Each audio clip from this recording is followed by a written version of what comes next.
But hey, next one up is the Sailing Federation of Finland.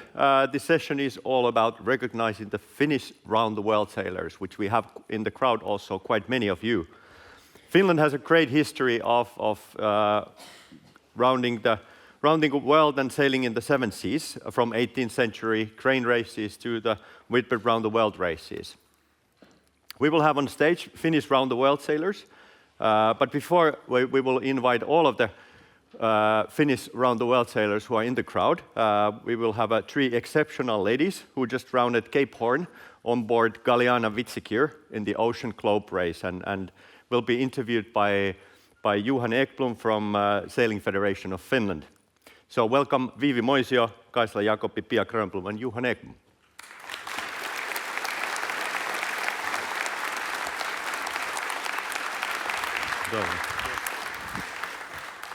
Hello everyone.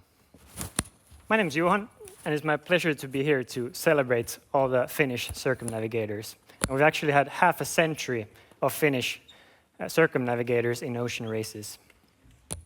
It didn't, of course, start with racing. Finland has a long and rich history in maritime heritage. From the merchant ships in Åland to curious explorers who set off from the Baltic to explore the big oceans. A bit later on, this tradition carried on for centuries, but a bit later on, we had the great ocean races that started in 1968 with the Ocean Globe race, and later on with the Whitbread races in the 70s and 80s. And those really were the spark for Finnish ocean racing. One of the earliest sailors with Finnish heritage was actually a man named Hans Savimäki. Though officially he raced for Australia, so he kind of doesn't count, but we have to take half points sometimes here as well. The real shift happened in the 80s, when the Baltic 51 Scott Bank of Finland took part in the Whitbread race with a fully Finnish crew. And since then, our presence in ocean racing has steadily grown. We did some research to the best of our knowledge, and we found 65 Finns who have completed the full circumnavigation as part of an ocean race. And many of them are here as well today, so we can give an applause to all of those.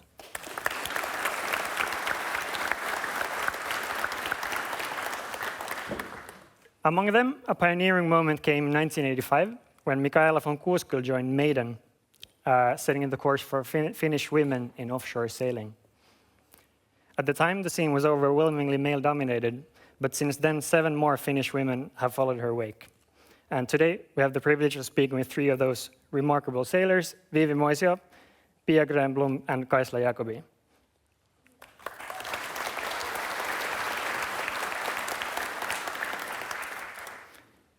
And you can repeat your names so we know a bit of who's who. I'll come a bit closer so we're not so much apart. So, hi Viivi. Hello, hi, I'm Viivi. Pia Grönblom. And Kaisla Jacoby. And before we set off to offshore, you have some combining notes as well that you're all also 6-meter sailors. Do you think there's like a special ingredient in the boat that like breeds ocean sailors as well? Or is there something special about the class? I think like 6-meter boats, they are super heavy and super difficult to steer. So in my opinion, it gives you a really good base to offshore sailing. And also docking, practicing without engine, so yeah. How about you, Pia? Do you think there's something special about the 6 meters, or is it just coincidence? I don't know if it's coincidence. I'm mainly guesting 6 meters. Unfortunately, I don't have an own one, and I'm not part of any team. But I don't have any beautiful boats. All right. Moving on to ocean racing, many people dream of taking part of a big sailing challenge, but few actually commit to doing it. It's something I'm pondering as well, like how would it be like, and all the limitations at home, work, other commitments, and it feels like a big step apart from just like the actual commitment to doing the voyage. But Pia, was there like a clear moment when you thought like, yeah, this is happening? Yeah, we had a long project. We started in 2019, and Tapio here bought Galiana, and I was pretty quickly elected team manager of the project. But in the beginning, I wasn't planning on actually sailing. But and he repeatedly asked that, why don't you join the team and sail? I realized that this is the only time I'm going to have this chance, and if I don't do it, I will regret my whole life. So it was pure FOMO. Just let's go. Yeah. Right. You also, as you said, took the role of team manager. How was it? I can imagine there's like a lot of just managing all the sailors, logistics, a bit of moving parts, and a few spreadsheets. Actually, it's really fun because you get to know the project and the race, the Ocean Globe race that we were part of. So you know all the details and are maybe more into it all. There are very few surprises. And Kaisla, you were part of this team actually as one of the youngest crew members of the Ocean Globe race. And this is an intimidating crowd to make definite statements, but I think as one of the youngest Finns ever to circumnavigate the globe. Did you feel any pressure to like prove yourself in the beginning, or did you just hope that no one would like notice your age? Well, I've been very fortunate with our team. I think in our team I've never seen any difference with our ages or gender. You always fit in, and I don't think we have to prove, like, especially because of that. But of course, in the moment when we were like elected to the team, you had to prove yourself to be worthy. But I think everybody had to do that. Yeah. So. Were there any like key moments that helped you like feel like you belong in the team, or like? No, I think I've always felt like I fit in. Yeah. Right. And Viivi, you started from dinghy sailing. At first, you weren't quite convinced that that was your thing. Was there like a light bulb moment that you were like, okay, it maybe isn't so bad at all? First time when I tried sailing, it was an optimist school. I didn't like sailing, and I was like, nah, that's not my thing. But then my brother started sailing, and so I was hanging in the yacht club all the time. And my mom was thinking that she is like buying new sailing clothes to my brother, like an orange one. So we make a deal that if my mom bought me that orange color pants and jacket, I will try sailing, and she did, and here I am still sailing. So.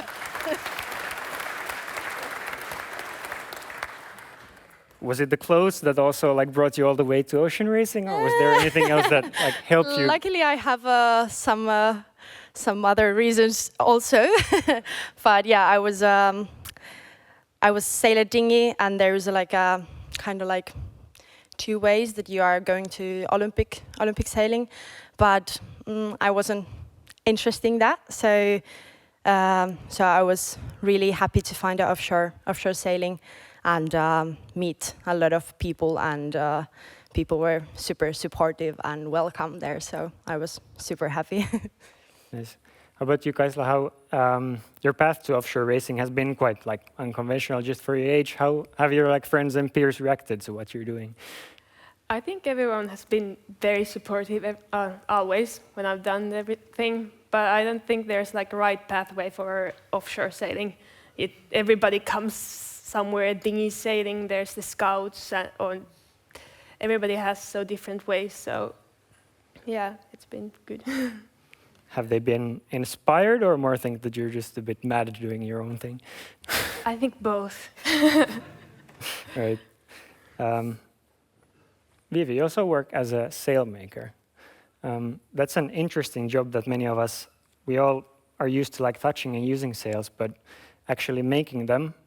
Has that made you, do you have more of a benefit from it, or are you more picky about sails when you are sailing? I would say that as a sailmaker, if I'm in a sailing race, my job is repairing the sails. So it's kind of like my little superpower in boat, that I can repairing the sails in a proper way. So yeah, but I always want to choose our Viivi sails if I can choose. So I'm not picky, but a little bit. I can imagine. All right, before setting off, all of you must have had like a notion or idea how it would be like. But what was like the biggest surprise that you didn't quite match your expectation of what it would be? Yeah, idea. how much you can miss family and home. I think that was the biggest thing. Otherwise, we had sailed together for 3 years before we started, so we knew each other and we knew the boat and knew how to sail it. So that was all okay and familiar. But I think our whole boat missed our families really much, and I know that Mikko is somewhere here. I still admire Mikko so much because my children are grown up. They're three kids and they are grown up, and I miss them terribly. And Mikko's son was 2 years old when we started, and I still can't understand how he did it.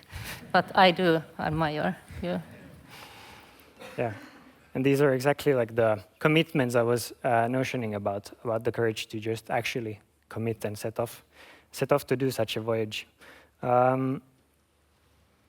Were there any moments of doubt, or how did you push through it, like while actually doing the Ocean Globe race? Are you asking me? Yeah. Yes, a lot. Yeah. Yeah. I was really thinking what people will think, is this totally crazy? Will we make it? Everything. I did a list with plus and minus, and the plus is 1. So. Of course, it's continued learning to sail. Like, regardless how young you are, you still learn. Probably every day you go out sailing, you learn something new. But especially for young sailors, mentorship and coaching and support means a lot. I understood, Kaisla, that you also took part in some mentorship program. How has that helped you, and how do you feel like it as a step for approaching ocean sailing? Yes, so this year I started in the Magenta mentoring program for young female sailors, or even older ones too. And I got a professional sailor as my mentor, which has been really helpful with like stepping up with the like professional side of sailing. I think it's really good to help people and women in this sport where there's still mostly men around here. So. And Viivi, your next challenge is also ocean sailing, but you're going to squeeze the boat quite a bit smaller for the next thing. Offshore racing is already tough, but how do you approach this new challenge? So my new, it's super new project right now. So I will participate in Globe 580 Transat in 2027. It's a single-handed cross-Atlantic race with a tiny little boat, 19 foot. And I had that idea like 3 years ago, and I wanted to do something totally my own, and just look how far I can go. Yeah, the offshore racing is already tough. There you won't have a crew to blame for like, mistakes. What is it that draws you to it? There's a couple of things. I want to more like having a more young sailors in the offshore world, and also when I sailed in dinghy, I was the only one who make the decisions. So if I make a wrong or good decision, I can always blame myself. So I was a little bit miss that feeling. So that's why I really want to go a little bit back to single-handed boats. At first you thought of building the boat yourself. Everyone isn't as mad as some people here to just take a boat and build it all their own. But how's the project progressing? So the boats are like home-built plywood boats. And there's a couple of ways that you can make that boat. Some people are building the whole boat by themselves, but I decided to order the hull, like a ready hull, but there is no keel, no rudder, no deck things. And so right now, a few days ago, my boat came to Finland, and now probably next week we will start making a keel, rudder, and electricity, and so on. So I would say that there's a lot of things to do. How about Pia? If there would have been one piece of advice you could have given yourself or the next one who's taking a journey, what would it be? Oh, don't worry about things. Everything will sort out somehow. How about Kaisla? Do you have any notes for the past self or for your future self? Well, for me, the most important thing was to have enough snacks. Yeah, I had, but it was still important. I guess with that most important note, we would like to continue, but we'd like to also invite more people to the stage. But firstly, I would like to invite the president of the Finnish Boating and Sailing Federation, Mats Velin, to commemorate all the Finnish circumnavigators. Let's welcome him.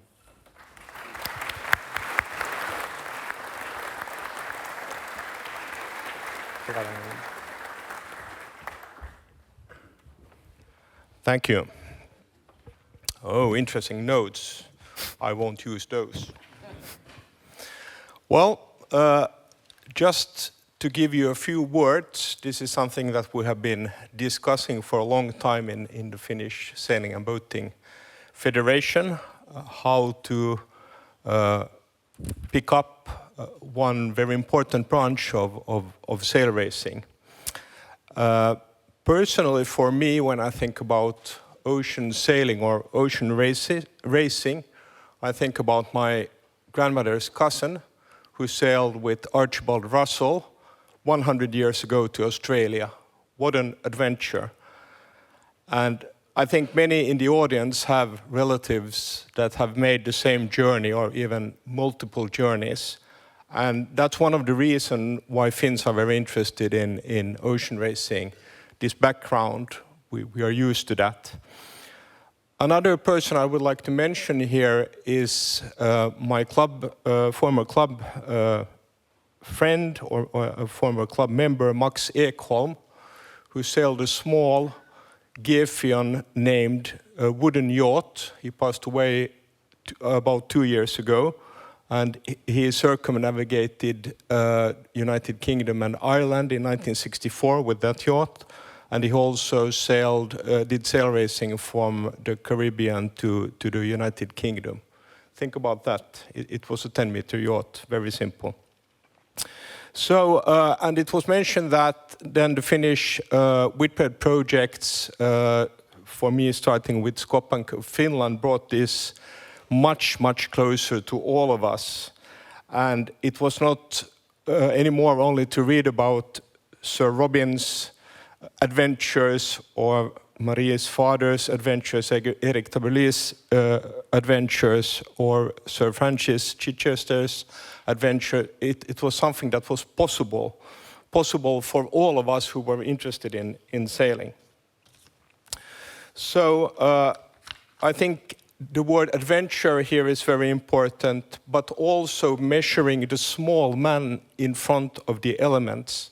That's what it's all about, measuring man against the sea. The latest thing we have started to think about, and I think we need to thank Tapio Lehtinen for that, among others, is that we are very concerned about the environment and the state of the sea, and also these competitions put a lot of focus on those very important things.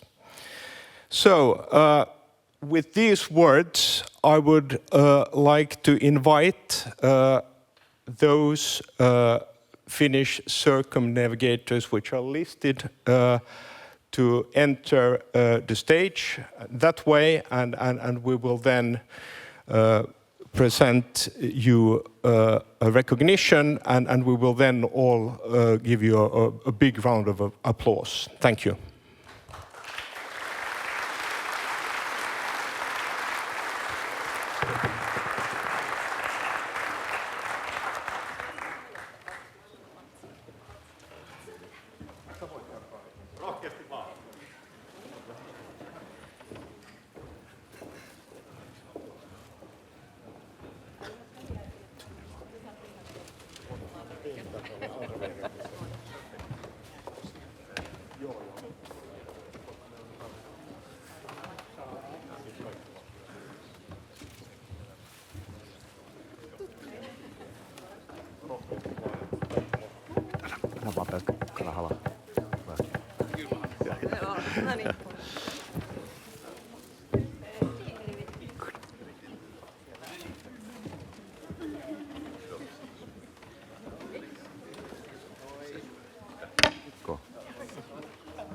Mikko puuttuu ainakin vielä. No joo. Kyllä teitä enemmän on. Täällä on yleisössäkin varmaan joku, joka vähän piirtää. Mitä?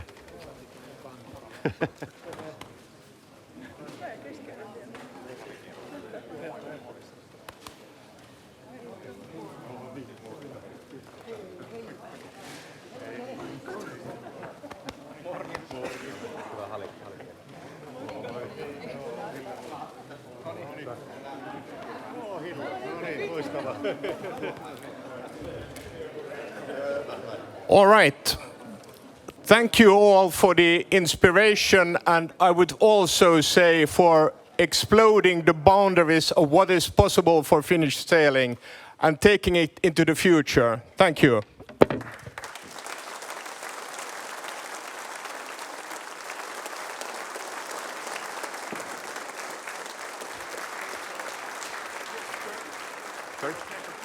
Yeah. And then I also may add that we have been talking a lot about sailing, but if you want to do it soon in the best company, I recommend the Business Sailing Cup of the Finnish Sailing Federation. Thank you. Thank you. Hey, you guys keep here. We will wait for the picture, but before we are heading, we have still a couple of things. I just got into my ear a message that there is just been published in Amazon, the great book about the Finnish round the world sailing called Last Voyage by Tapio Lehtinen and the guys, so you should order that. But hey, I promised beers last break. Do we have that? Yeah, we have that. So there's a cold beer waiting for Nokia Panimo. And I don't want to be the guy who will be remembered as a false promises, but we have a dinner tonight at Hilton Kalastajan Torppa for those who have ordered that, and we have a starting with the Arctic Blue Gin reception at 7 o'clock, so I hope you don't miss it. And right after that, we will have our annual Single Award ceremony, so you see the health models here. Those will be given in our dinner. But for our foreign guests also, I want to remind that there's a bus leaving from the place that you were left, so go back to there after this event. Don't miss it either. And we hope that you will enjoy the break and the video of one of our partners here, Vene Hotelli and Crib Marine. We have Krisu and Artur here to give you a help that how to get a premium boat care for your boat. So talk to these guys. But hey, let's get back here at 3:20 and don't miss it, part 3. So be here. Thank you. And you guys stay here.